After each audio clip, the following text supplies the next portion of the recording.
예수님 비유 강의 오늘 11번째 시간으로 마태복음 18장 21절에서 우리 35절 말씀 우리 함께 고상하겠습니다.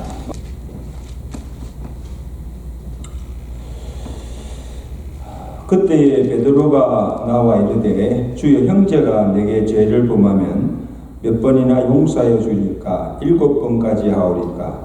예수께서 이르시되 내게 이르노니 7번뿐 아니라 7번을 7번까지라도 할지니라.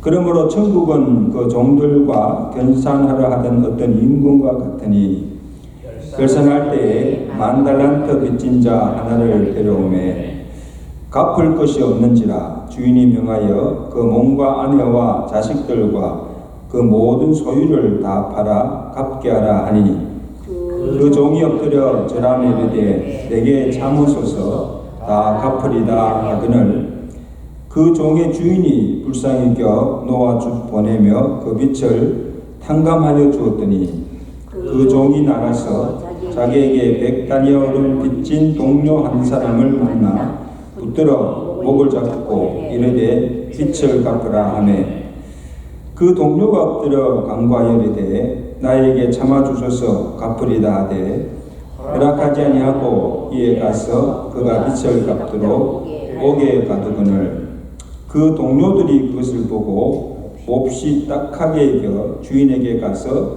그 일을 다 고하니 이에 주인이 그를 불러다가 말하되 악한 종아 내가 빌기에 내가 내 빚을 전부 탕감하여 주었거늘 내가 너를 불쌍히 여김같이 너도 내 동료를 불쌍히 여김이 마땅하지 아니하냐 하고 주인이 노하여 그 빚을 다 갚도록 그를 옥졸들에게 넘기니라. 다 같이 너희가 각각 마음으로부터 형제를 용서하지 아니하면 나의 하늘 아버지께서도 너희에게 이와 같이 하십니다. 또 우리 서로 반갑게 인사합시다. 잘 오셨습니다. 네, 반갑습니다. 그 뒤에 계신 조금 앞으로 나오면 좋겠는데 잘 보입니까? 네. 은혜 받는 데는 지장이 없어야죠. 주님께서 우리에게 명하신 계명 중에 우리가 잘 알면서도 잘 실천되지 않는 것 중에 하나가 용서입니다. 그죠?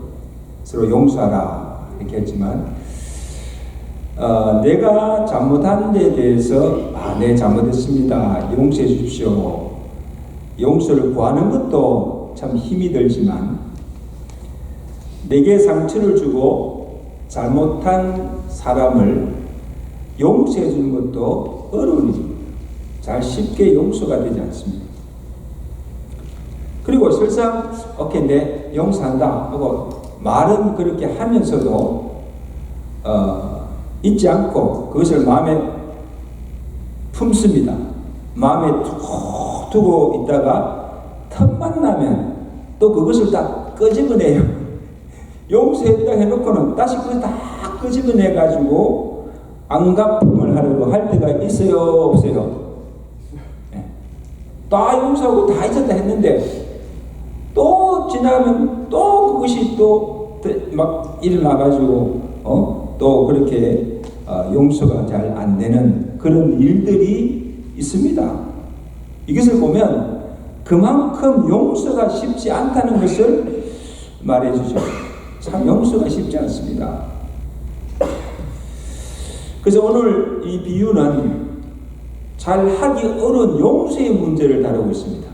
아주 중요한 그 비유인데 베드로가 어느 날 예수님을 찾아와 이렇게 묻습니다.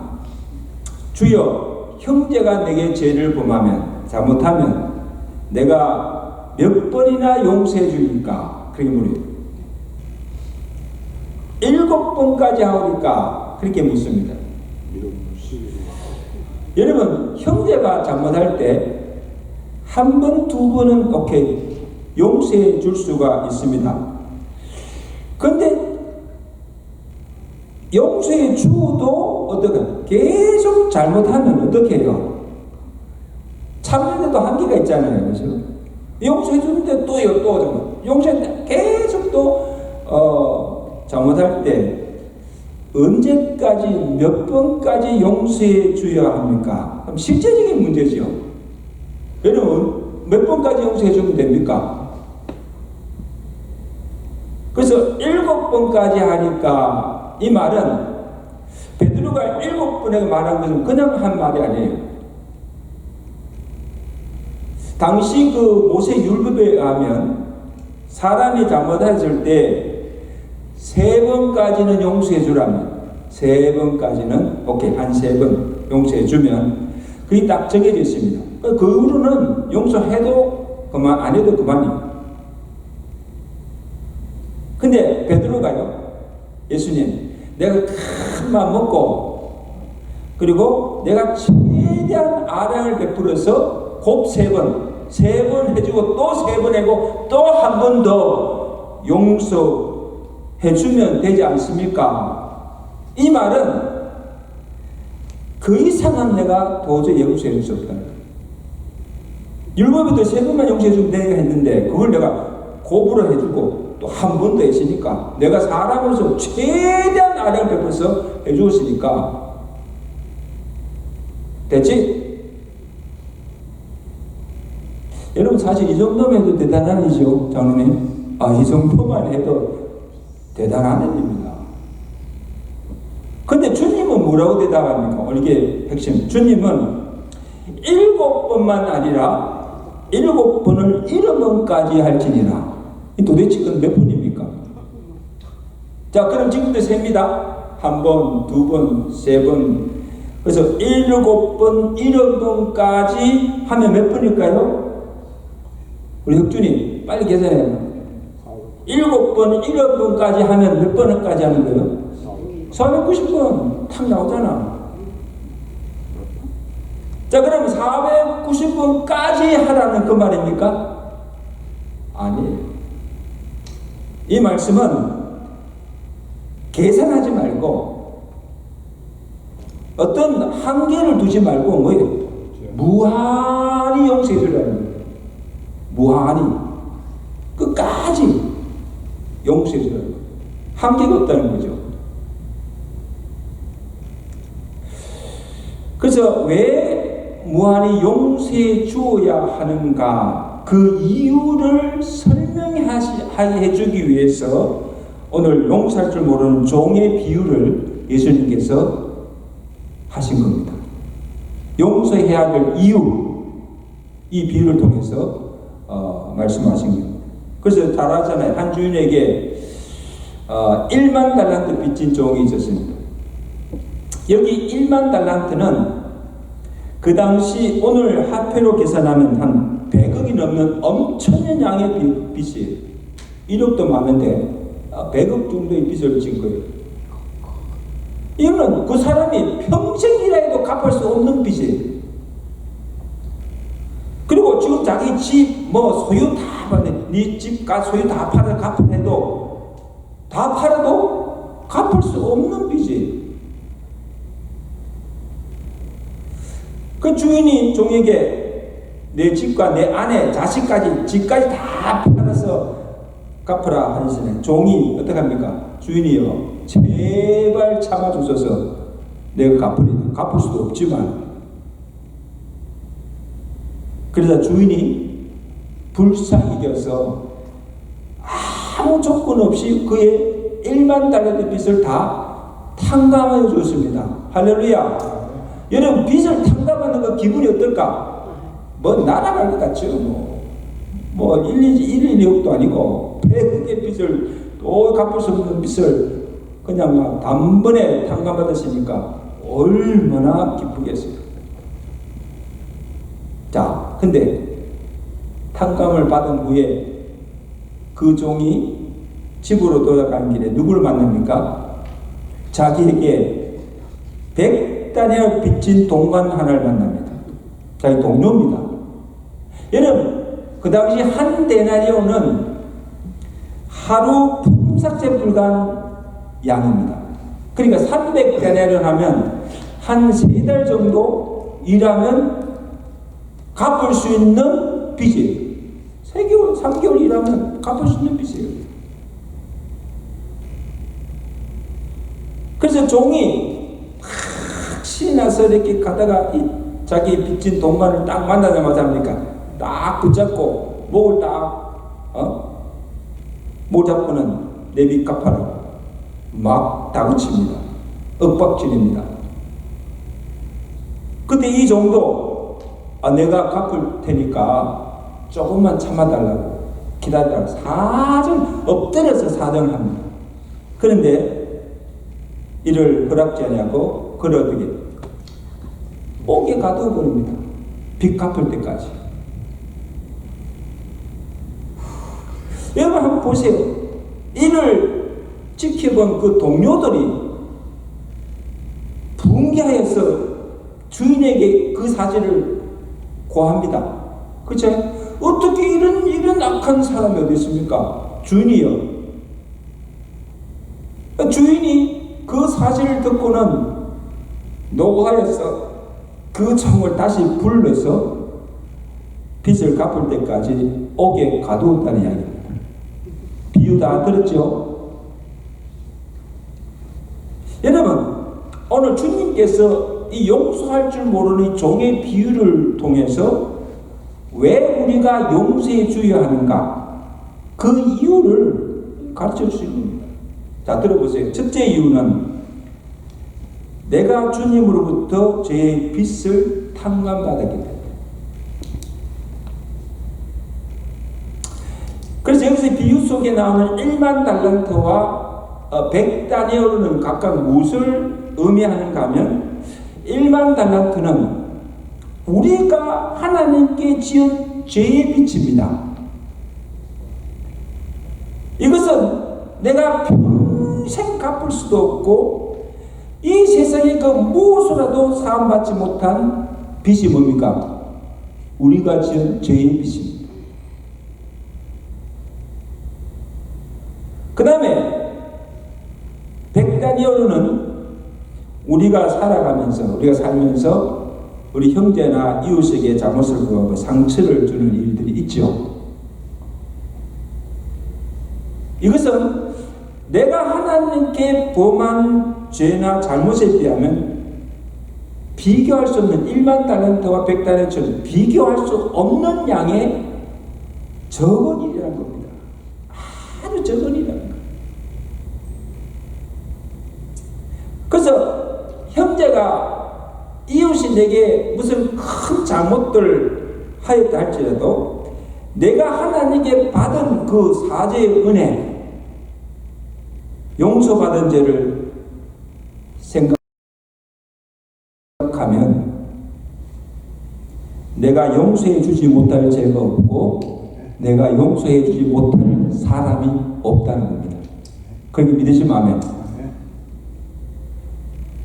이걸 지금 말씀하시는 거예요. 여러분 물어봐요. 오늘 우리의 죄가 어떻게 사함받았죠?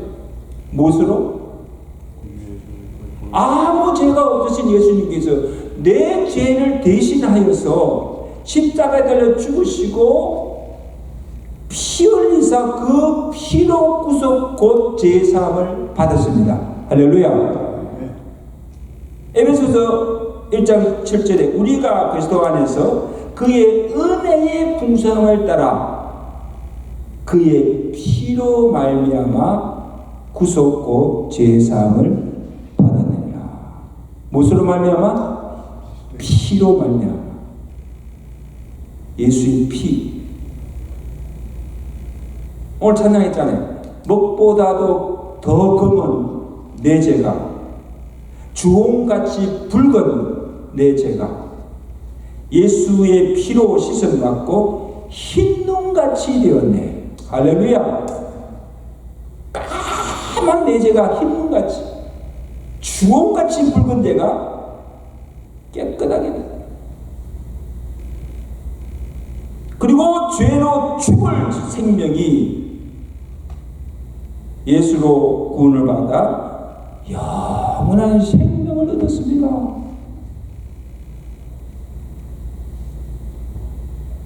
보죠. 오늘 우리가 받은 구원이 예수의 피값으로, 예수의 생명으로 얻어진 축복이요 은혜의 선물임을 믿으시기 바랍니다. 그것은 값으로 계산할 수가 없어요. 억만금을 가지고도 살 수가 없는 것이 우리가 받은 구원의 은혜의 선물입니다. 값으로 계산하면 그것은 이미 가치가 없는 거예요.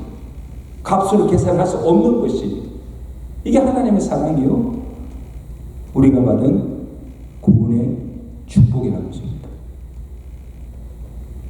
여러분, 그 은혜를 우리가 무엇으로 갚을 수가 있겠어요? 갚을 수 없는 거예요. 그래서 주님이 아무 조건 없이, 그죠? 아무 조건 없이 값없는 은혜로 그의 피로 우리의 죄를 다 사해 주시고 용서해 주셨다면 어떻게 됩니까? 우리가 그렇게 용서를 받았다면 우리가 용서해 주지 못할 죄가 없고 용서하지 못할 자가 없다는 겁니다.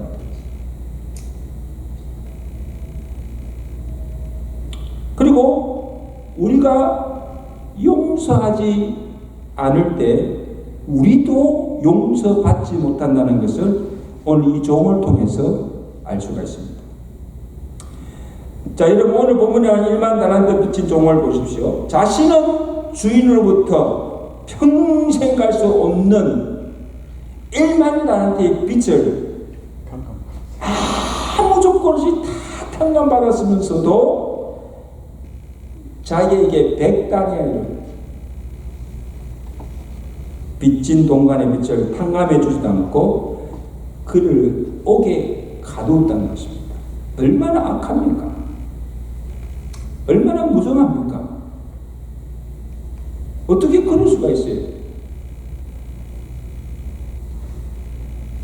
여러분, 나는 다른 사람의 용서해 주지 않으면서 나는 하나님께 지은 죄를 용서를 바라는 마음이 이 악한 종의 마음과 같다는 겁니다. 다를 거 하나도 없다는 거예요.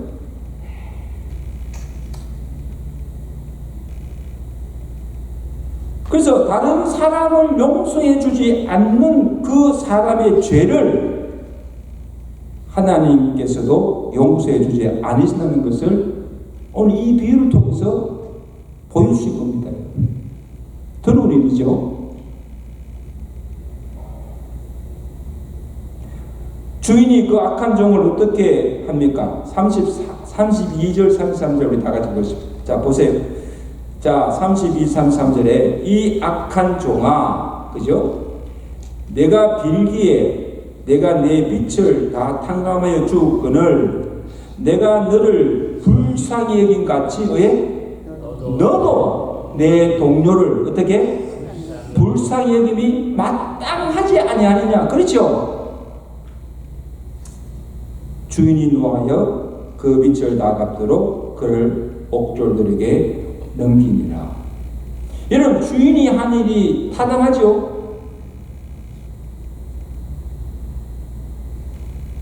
물어봅시다. 이 종이 빚을 탕감 받았습니까? 받지 못했습니까? 대답해보세요. 지 빚을 다 탕감 받았어요? 받지 못했어요? 처음에는 받았죠. 처음에는 받았지만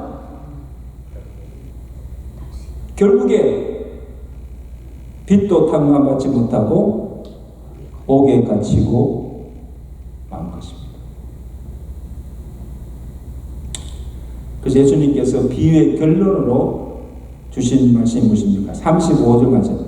굉장히 중요한 말씀인데 이 비유의 결론입니다. 다 같이 읽습니다. 시작. 너희가 각각 마음으로부터 형제를 용서하지 아니하면 나의 하늘 아버지께서도 너희에게 이와 같이 하시리라. 꼭 기억하세요.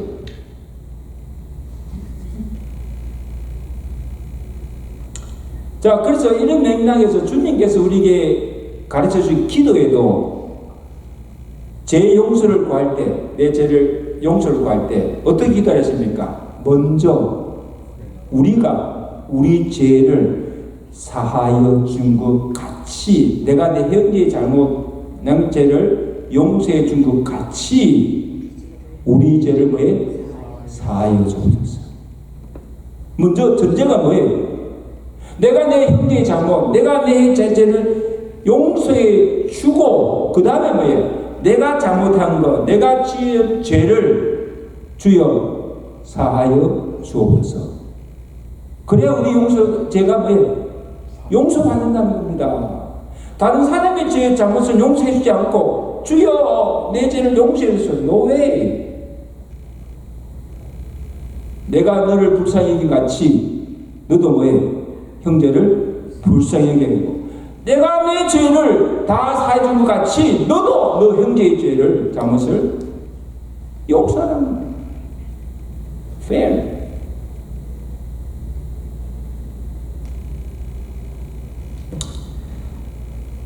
다음으로 우리가 용서할 이유는 기도가 응답받지 못하기 때문입니다. 여러분, 우리가 아무리 하나님께 기도하여도 응답받지 못하는 이유 중에 하나도 용서하지 못한 마음에 있습니다. 그래서 마태복음 18장 18절에 그런 말씀, 무엇이든지 너희가 땅에서 매면 하늘에서도 뭐해? 매일 것이요, 땅에서 풀면 하늘에서도 풀리리라. 매인 것을 푸는 것이 뭐예요? 용서와 화해라는 겁니다. 이게 매인 것이 풀려져야 관계도 회복될 뿐 아니라 우리의 기도도 응답된다는 겁니다. 그래서 위로 하나님과의 관계뿐 아니고 아래로, 사평으로 아래로 이웃 인간관계가 막힌 거나 매인 것이 있으면 뭐예요? 풀어야 합니다. 원한도 풀어야 되고. 그래서 내가 마땅히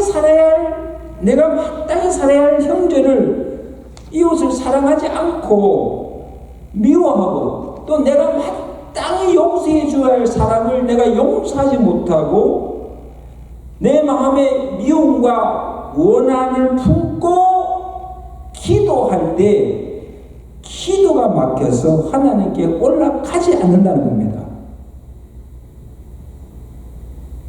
그리고 그 하나님이 내 기도를 듣지 아니하십니다. 아무리 부디 기도하여도 응답하지 않으신다는 것을 명심해야 됩니다. 기도를 하는 것이 중요한 것이 아니고 그 전에 뭐예요? 막힌 것을 풀어야 돼요. 맺힌 것을 풀어야 합니다. 그래서 하나님과 나 사이에 죄가 가로막혀 있다면 뭐부터 해야 됩니까? 죄부터 회개해야 됩니다. 그래, 하나님과 나 사이에 가로막힌 이 죄가 없어져야 하나님과 소통이 되잖아요. 기도가 올라가는 거예요. 그 죄가 딱 가로막히시면 올라가지 못하는 거예요. 마찬가지로 나와 형제 사이에 뭔가 막혀 있다면 그 막힌 담이 허물어져야 되고, 또한 깨어진 관계가 풀어져야 됩니다. 아멘? 오늘 이것이 이 비유를 통해서 우리에게 주는 교훈입니다. 그래서 에베소서 4장 26절에 이런 말씀이 있죠. 분을 내어도 죄를 짓지 말고 해가 지도록 분을 품지 말고. 참 중요한 말씀, 따라합시다. 분을 내어도 죄를 짓지 말고 해가 지도록 분을 품지 말라. 여러분, 이거 한 가지만 다 실천하면요, 가정이 늘 화목합니다. 교회가 늘 화목합니다. 보세요. 우리가 살다 보면 가정생활이나 교회생활도 그렇고 하여튼 살다 보면 화낼 수가 있어요, 없어요? 화낼 때가 있어요, 없어요? 그리고 싸울 때가 있어요, 없어요? 여기 싸우지 않는 부부 있어요? 싸우지 않는 가정 있어요? 저희도 싸워요. 아니 싸우지 않는 가정이 어디 있어요? 그 다음에 분을 품을 수 있어요 없어요? 막 분이 나요. 분이 나가 막 분노가 치밀어 오면 그걸 막 사귀지 못해가지고 막 그냥 하잖아요. 그거를 지금 화를 내고 뭐 분을 내고 뭐 이렇게 싸우는 그거는 죄가 아니에요. 왜냐하면 우리 감정이 너무 크기 때문에 기분 나쁘면 화가 나고 막 그냥 뭐가 서로 맞지 않으면 막 그냥 싸우고 막 해요. 그거는 근데 뭐예요? 해가 지기 전까지 분을 품지 말고 분을 풀고 서로 화해하는 겁니다. 아멘? 그러니까 아침에 싸웠으면 잠자기 전에 이불 속에서 다 풀으라는 겁니다. 화해하고 자라는 겁니다. 그럼 믿으시면 하루를 지나면 하루 이상 분을 품지 말라는 거예요. 하지 마라. 장로님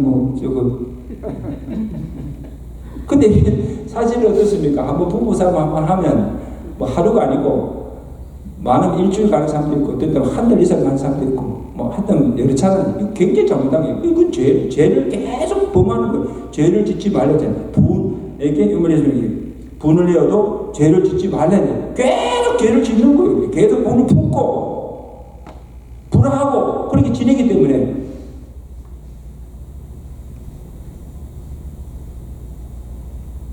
왜 그렇게 하라고 하면 첫째 세 가지 이유인데 잘 들으세요. 왜 그렇게 하라고 하면 첫째 기도가 막히기 때문에, 둘째 마귀에게 틈을 주는 것이 때문에. 제일 좋아하는 게 누굴까? 이 마귀라는 놈이. 아이고 막 박수 칩니다. 깨축을 칩니다. 싸우라 싸우라 싸우라. 마귀에게 틈을 주는 거예요. 그 다음에 셋째는 뭡니까? 하나님이 기뻐하지 않으시기 때문에. 세 가지 꼭 기억하세요. 첫째 뭐예요? 기도가 막힌다. 둘째 마귀가 좋아한다. 깨춤을 친다. 마귀 좋아하는 일 하면 안 됩니다. 셋째가 뭐예요?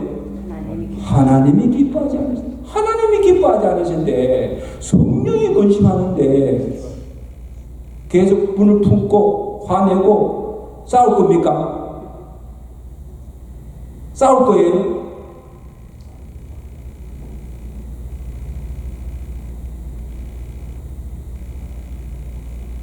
그래서 하나님은 잘 기억하세요. 우리의 신앙생활 하나님은 우리가 드리는 예배보다 화목을 더 원하십니다. 아멘. 그 다음에 우리가 드리는 기도보다 뭐 금식 기도하고 많은 기도보다도 화해를 더 원하십니다. 그래서 우리가 하나님께 기도하다가 그 다음에 예배 드리다가 예물 드리다가 형제와 만약에 불화하고 있다면, 형제와 나 사이에 뭔가 막힌 것이 있다면 먼저 가서 그 형제와 맺힌 관계를 풀고 서로 화목한 후에 하나님께 예물도 드리고 예배도 드리고 기도하라는 겁니다. 아멘. 그리 할 때 하나님께서 그 예배를 기쁘게 받으시고 그 기도를 들어 응답해 줄 줄로 믿습니다. 굉장히 실제적인 교훈이지 않습니까?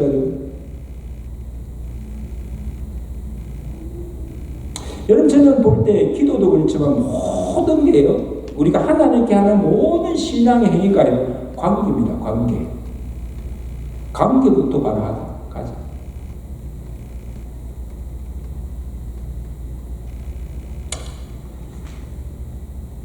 그 다음에 우리가 용서해 주어야 할 또 하나의 이유는 나 자신을 위해서입니다. 난 이게 제일 좋은 이유 같아요. 여러분 어떤 경우에는요, 내가 용서해 줘도 상대방이 응하지 않는 경우가 있죠. 상대방이 어떻게 대하든 관계없이 그래도 용서해 줘. 받든 안 받든. 왜 그런가 하면 저는 이것을 참 그렇게 생각해요. 여러분, 내가 용서할 때, 잘 들으세요. 내가 용서할 때 가장 큰 이득을 보는 사람이 누굴까? 용서를 받는 사람일까? 아니면 용서는 내 자신일까? 누굴까요? 내 자신. 왜냐하면 내가 누구를 용서해 주는 순간 나 자신을 과거의 상처로부터 해방되고 그 사람으로부터 자유함을 얻게 됩니다. 그 사람이 더 이상 구속되지 않습니다. 자유함. 이게 용서의 기쁨입니다. 이거 누구만이? 용서해 준 사람만이 느끼는 기쁨이에요. 아마 여러분도 아마 경험해 보셨을 거예요. 세계 2차 대전 때 독일의 히틀러가 유대인을 600만 명, 600만 명을 가스실에 집어넣어서 독살시켰습니다. 이게는 다 집단 수용소에 가스를 들어가지고 다 독살시켰어요. 600만 명. 홀로코스트라는 유명하잖아요. 그래서 그 많은 세월이 흐른 후에 그 당시 수용소에 갇혀있다가 구사일생으로 살아남은 두 사람에게 이런 질문을 했습니다. 당신들은 나치를 용서할 수 있습니까? 물었어요. 그때 그 당시에 그 악몽, 지옥 같은 그 악몽을 떠올리면서 두 사람이 대답합니다. 우리가 어떻게 그날의 악행을 잊을 수가 있습니까? 뼈에 사무쳤겠죠. 우리가 꿈에도 그들의 만행을 용서할 수가 없습니다. 어떻게 잊을 수가 있습니까? 그러면 이를 막 그러면 분노하면서 이렇게 하는 거예요. 아직도 그 안에 분노가 꽉 찬 거예요. 용서가 되지 않는 거예요. 여러분 이해가 되죠? 그때 그 질문자가 이렇게 말합니다. 당신들의 육신은 자유를 얻었는지는 몰라도 당신들의 마음은 아직도 그때 그 수용소에 갇혀 사는 것입니다. 아직도 그 지옥의 악몽 속에서 당신들은 살고 있습니다. 이미 세월이 많이 지났고, 그죠? 세월이 다 지났고, 나치도 이제 멸망했고, 히틀러도 죽었고,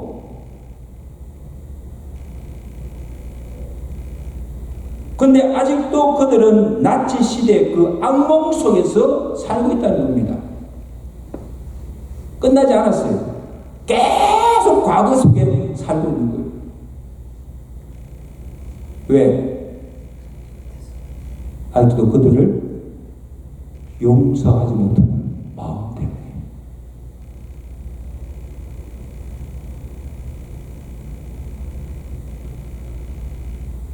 그래서 저는 이렇게 생각합니다. 용서하기도 어렵지만 용서하지 않고 사는 것은 이보다 더 힘들고 괴롭고 고통스럽다는 겁니다. 누가? 용서하지 못한 자신이. 용서만 하면 되는데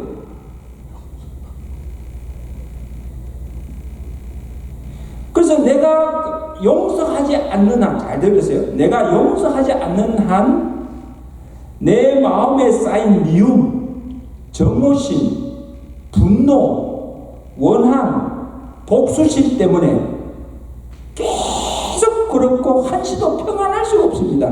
누가? 내 마음이. 다른 사람은 잠 잘 자는데 그 사람은 잠 잘 자고 뭐 잘 먹고 잘 사는데 내가 그 사람 때문에 번민과 스트레스와 그런 면에서 건강에 해를 받고 사는 거예요. 그럼 여러분 누가 손해입니까? 용서하지 못하는 그 사람이 누가 손해예요?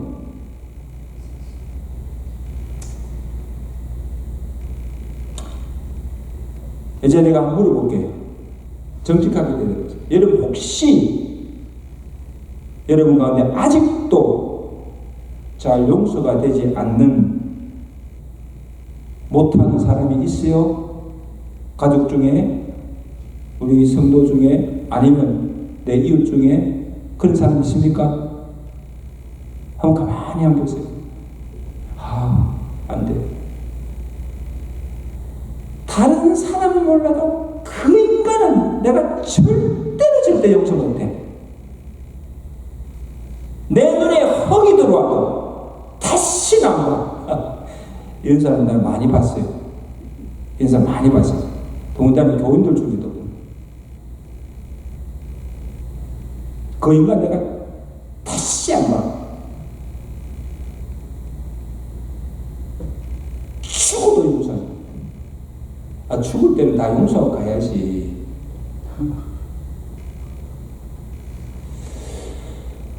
그런 사람이 있죠? 있습니까? 참 불행합니다.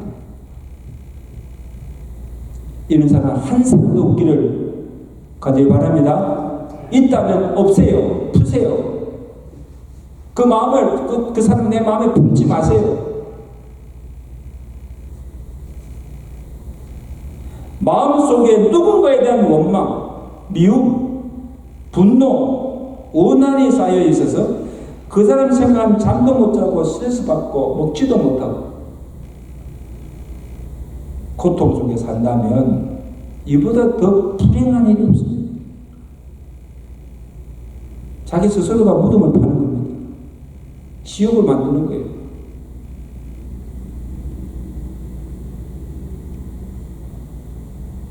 그래서 다른 사람을 위해서가 아니고 내가 살기 위해서라도 그 사람을 속히 용서하시고 그 사람으로부터 속박으로부터 자유하시기를 주가 축원합니다. 프리맨 자유하세요. 자유하세요. 미운 사람이 없어야 돼요. 자유하세요. 그래서 내가 용서할 때 내 마음도 평안해지고 자유함을 얻게 되지만 하나님이 용서하는 자에게 복을 주시고 하나님이 대신 그 억울함을 풀어주시고 원수까지 하나님이 갚아주실 줄로 믿습니다. 내가 뭐 하면? 용서하면, 원수를 나는 사랑하면 하나님께서 대신 원수를 갚아주시고 또 내게 더 큰 복을 주실 줄로 믿습니다. 그래서 로마서 12장 18절 19절에 할 수 있거든 너희로서는 모든 사람과 더불어 화목하라. 왜? 내 사랑하는 형제들아 너희가 친히 원수를 갚지 말고 하나님의 진노하심에 맡기라. 원수 갚는 것이 내게 있으니 내가 누구예요? 원수 갚는 것이 누가? 하나님이 갚는다는 거예요. 여러분 하나님이 여러분 억울함을 풀어주신다는 거예요. 내가 갚으리라. 믿으시면 아멘. 내가 원수를 갚으려고 하면요 악의 악순환입니다. 근데 내 원수를 하나님께 맡기면 원수 갚는 일을 내가 갚으려지 않고 하나님께 다 맡기면 끝납니다.